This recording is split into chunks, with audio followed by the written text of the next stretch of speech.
Máme dva sociálne podniky, ktoré sa venujú obuvníctvu, čiže vyrábajú obuv. Jednak špeciálnu obuv, aj barefoot obuv.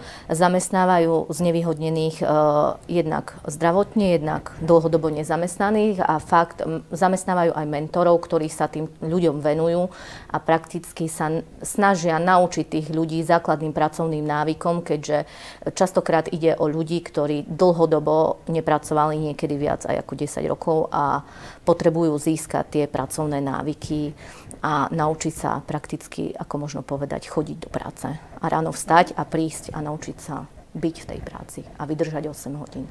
To je možno taký príklad teraz aj zo Žiliny. Máme jeden podnik, ktorému sa podarila podľa mňa veľmi pekná vec.